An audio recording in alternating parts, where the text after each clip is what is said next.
Assalamualaikum warahmatullahi wabarakatuh. Dalam kesempatan ini, saya akan menyajikan video tentang penjelasan Ijarah Muntahiyah bil Ba'i atau IMBT/IMBB yang akan saya bawakan sendiri dengan saya, Kia Rofikoh Hasanah. Oke, di sini pada pengenalan awal, kalian pasti dibingungkan ya dengan apa sih Ijarah Muntahiyah bil Ba'i itu atau IMBT/IMBB itu sendiri. Bagaimana pengertiannya, apa pengertiannya, bagaimana fungsinya, atau selingkupnya tentang Ijarah Muntahiyah bil Ba'i itu sendiri. Well, pada slide ini akan saya jelaskan ya pengertian dari Ijarah Muntahiyah bil Ba'i itu. Ijarah Muntahiyah bil Ba'i merupakan suatu akad yang memfasilitasi transaksi pemindahan hak guna atau manfaat dari suatu barang atau jasa, atau yang di sini disebut dengan objek sewa, dalam jangka waktu tertentu melalui pembayaran sewa atau upah, di mana pada masa akhir akad akan terjadi pembelian objek sewa oleh bank kepada nasabah. Jadi pada dasarnya IMBT/IMBB itu akad sewa yang pada masa akhir akan ada pembelian objek sewa dari bank kepada nasabah. Ini merupakan ilustrasi jika ada seorang atau pengusaha atau nasabah yang ingin melakukan pembiayaan dengan akad Ijarah Muntahiyah bil Ba'i.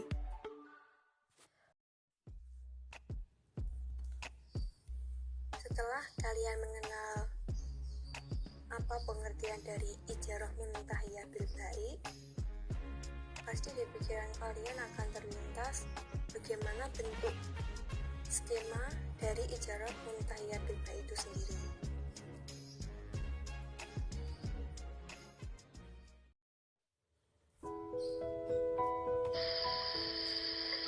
Oke, di slide ini akan saya jelaskan tentang gambaran skema dari akad Ijarah Muntahiyah bil Ba'i.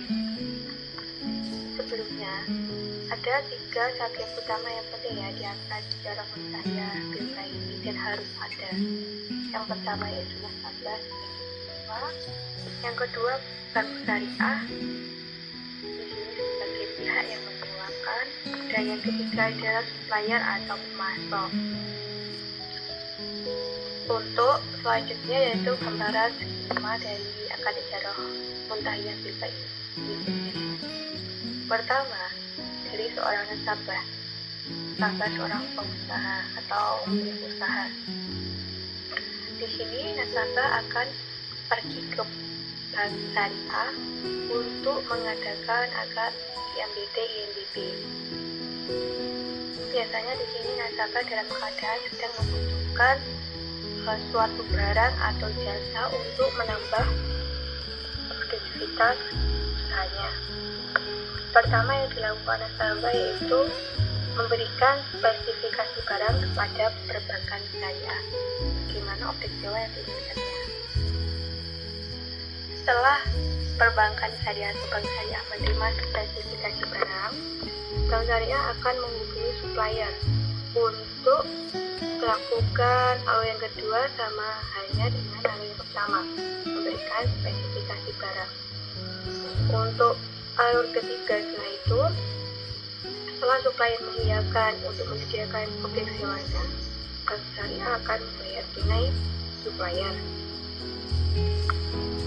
Lanjut, keempat yaitu akan diadakannya akad ijarah antara nasabah dengan bank syariah.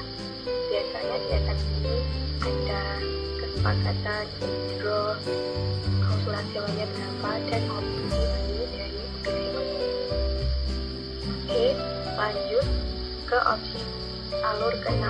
Untuk alur ke-6 ini, kelima ini, untuk alur kelima ini yaitu pengiriman barang dari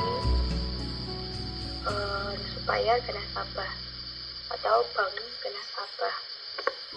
Karena di pengiriman barang ini sebenarnya ada dua opsi, yaitu yang pertama bank syariah mengirimkan langsung kepada nasabah, yang opsi kedua supplier yang mengirimkan kepada nasabah mengirimkan barangnya, dan opsi kedua ini biasanya disebut dengan akad wakalah atau perwakilan. Oke, lanjutnya alur ke-6, setelah nasabah telah menggunakan objek sewa sebagai penambahan kegiatan produktivitas usahanya, nasabah akan melakukan pembayaran sewa. Ini ada dua opsi, secara tunai dan cicilan. Namun di perbankan syariah ya, biasanya itu pembayarannya secara cicilan atau mengangsur. Kemudian alur skema yang terakhir, setelah angsurannya pada pelunasan atau angsuran terakhir, akan ada alur ke-7, yaitu perpindahan kepemilikan atau pembelian barang sewa oleh penyewa. Jadi pada akad pembelian antara bank syariah dengan nasabah masa silakan untuk pemindahan hak kepemilikan dari bank kepada nasabah. Gimana setelah mengetahui tentang lingkupan akad ijarah muntahiyah bil bai yang saya jelaskan pada di atas tadi? Ada yang tertarik untuk melakukan pembiayaan dengan akad ini? Namun jika dari kalian masih tabu dengan apa akad ijarah muntahiyah bil bai itu, pada slide terakhir ini akan saya jelaskan tentang perhitungan pembiayaan dengan akad ijarah muntahiyah bil bai ini. Gambarannya bagaimana sih perhitungannya begitu. Untuk contoh soal atau ilustrasi perhitungan pembiayaan dengan akad ijarah, di sini saya mengambil contoh soal pada slide ini ya. Ini dengan nasabah yang bernama Bapak Zainul Arifin. Bisa dilihat ya keterangannya pada slide yang ditampilkan ini. Di sini masa sewa pembiayaannya selama 2 bulan. Di sini objek sewanya berupa cangkul besar. Diketahui rinciannya sebagai berikut.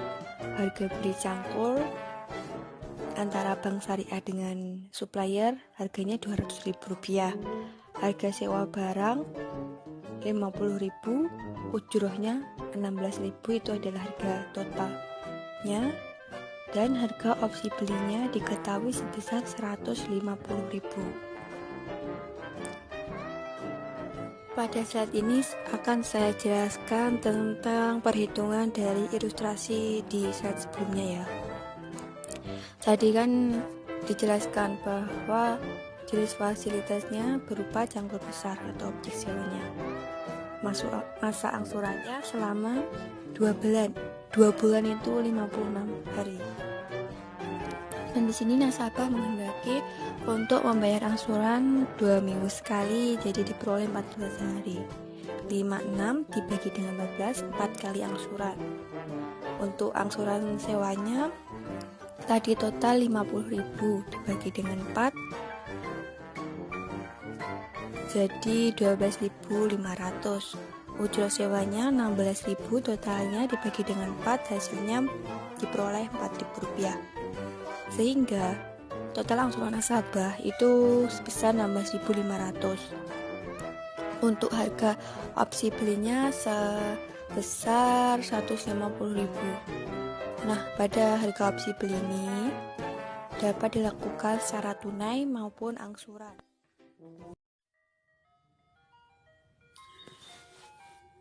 Bagaimana penjelasan saya tadi tentang akad ijarah muntahiyah bil ba'i? Semoga penjelasan dari saya bermanfaat. Thank you. Assalamualaikum warahmatullahi wabarakatuh.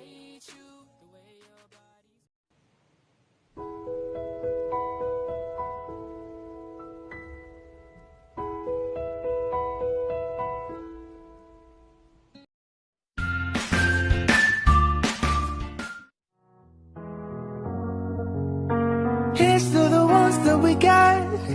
Cheers to the wish you were here, but you're not. 'Cause the drinks bring back all the memories of everything we've been through. Toast to the ones here today.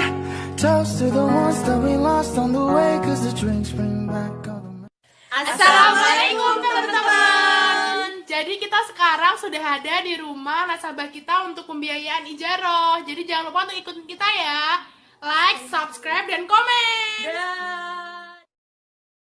Dengan Bapak siapa nggih? Dari Bapak Zainul Arifin. Oh, dengan Bapak Zainul ya. Di sini kami ingin menanya Bapak ya soal pendapatannya Bapak dan lain sebagainya Pak ya. Pertama, pendapatan per bulannya Bapak itu didapat dari mana nih Pak? Ya, pendapatan keluarga saya itu dari tanaman tebu dan tanaman padi. Oh iya. Yang pokok cuma dua itu, tebu sama padi. Jadi hasil pertanian ya Pak ya? Hasil pertanian.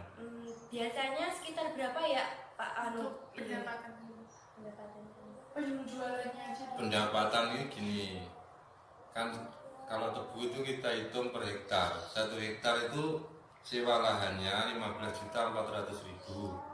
Terus biaya traktornya 2.500.000. Pekerja total 4.550.000, pupuk 2.135.000. Jadi untuk 1 hektar itu pengeluarannya 24.185.000 rupiah. Terus hasilnya ini ya rata-rata gitu aja. Maksudnya hasil rata-rata. Itu per hektar itu 960 kuintal tebu. Itu kali 40.000. Itu uangnya 39.200.000 rupiah. Oh iya, itu hasil pendapatan penjualan tadi Ya, hasil penjualan. Jadi 39.200.000 rupiah itu dikurangi biaya sewa dan lain-lain itu 24.185.000 rupiah. Jadi sisanya dan dikurangi lagi yaitu transportasi. Oh iya, buat Ya, saya tiap hari ke sawah dan sebagainya selama 1 tahun itu 1.500.000. Jadi totalnya hasil bersih per hektar 13.515.000 rupiah. Itu setiap 1 hektar. Nah, kalau idealnya petani tebu itu kalau bisa, kalau usaha loh, itu minimal 12 hektar. Minimal. Biar per bulan kita hasilnya 1 hektar. Oh iya, bisa. Karena kali 12, karena kan 1 tahun. Iya. Jadi 12 bulan kali 13.515.000 rupiah itu totalnya 162.180.000 rupiah. Itu pendapatan 1 tahun. Nah, itu dibagi 12 karena 1 tahun kan 12 bulan. Berarti pendapatan bersih itu per bulan 13.515.000 rupiah. Nah, itu dari tebu. Itu idealnya kalau petani tebu yang saya alami. Untuk yang lain pendapat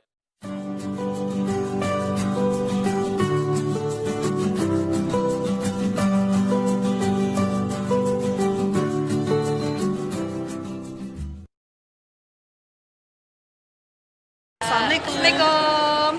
Kali ini kita akan melakukan pencairan uang nasabah kita yang dari praktik mikro dengan akad ijarah bil ba'i. Mari ikuti kita ke lab minibank untuk pencairan.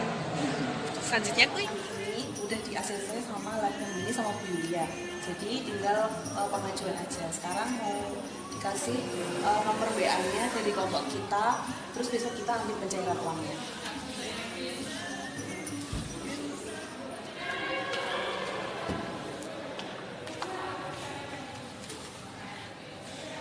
Jadi katanya Pak Faruk disuruh balik lagi besok. Sampai ketemu lagi. Halo teman-teman, jadi hari ini kita mau pencairan, tapi ternyata tutup. Penyepinya tutup. Disuruh besok kembali lagi.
Baik teman-teman, di sini saya perwakilan dari kelompok 1, yaitu nama saya Ivantika Lorenza. Saya mendatangi rumah nasabah untuk mengambil angsuran. Ini Bapak Zainul Arifin, nasabah kami. Mohon maaf Bapak, ini kedatangan saya ke sini yaitu untuk mengambil angsuran yang pertama, yaitu pada bulan Maret tanggal 2 sampai 16. Ya, ini saya bayar ini untuk angsuran bulan Maret. Ya. Sebesar Rp54.000. Baik Bapak, terima kasih. Baik teman-teman, saya sudah menerima angsuran dari Pak Zainul Arifin. Oke, baiklah. Apakah Bapak mempunyai kendala dalam keuangan untuk membayar angsuran yang pertama ini? Ya, masalah kendala ya enggak, karena ini panennya sekitar tanggal 2 April nanti panen padinya. Ya. Terus selama ini kan juga ada dana simpanan, jadi Ya. untuk bisa membayar angsuran ke adik-adik. Ya. Semua itu. Oke, baiklah Bapak. Terima kasih. Saya akan datang lagi untuk angsuran yang kedua, yaitu bulan Maret akhir. Oh Baik, iya. ya. Ya, terima kasih Iya Pak. atas kedatangannya. Ya. Baik teman-teman, di sini saya datang lagi ke rumah Bapak Zainul Arifin untuk mengambil angsuran yang kedua, yaitu bulan Maret akhir. Oh iya, ya, terima kasih adik-adik atas kedatangannya.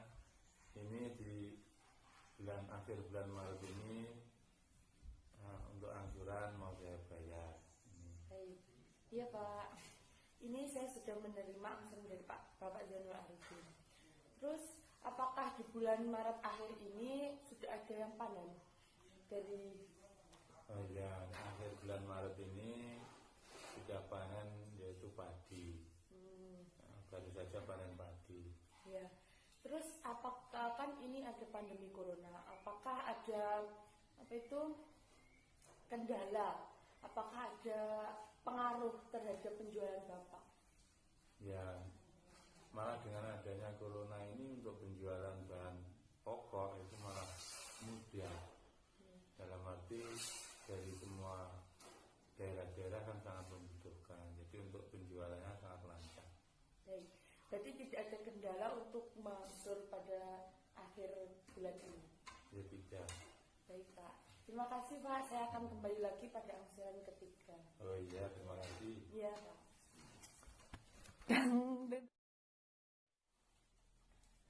Baik teman-teman, saya datang lagi ke rumah Bapak Zainul Arifin untuk mengambil angsuran yang ketiga, angsuran selanjutnya. Oh iya, terima kasih adik-adik atas kedatangannya. Kami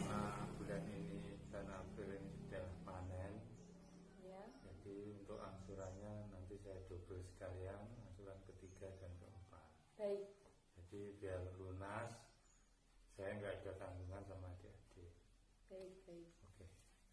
Ini uangnya 108.000 rupiah. Baik Pak. Baik teman-teman, saya sudah menerima angsuran. Ya, ini angsuran ketiga sama keempat. Baik. Berarti tidak ada kendala dalam angsuran ini ya Bapak? Ya tidak, karena ini pas musim panen, jadi sekalian saya lunasi. Iya. Oke, terima kasih untuk anak-anak semua atas bantuannya. Iya. Saya mewakili dari kelompok mengucapkan terima kasih sudah mau bekerja sama dengan kami. Semoga layanan kami menjadikan nasabah puas. Iya, terima kasih. Baik Pak. Ya.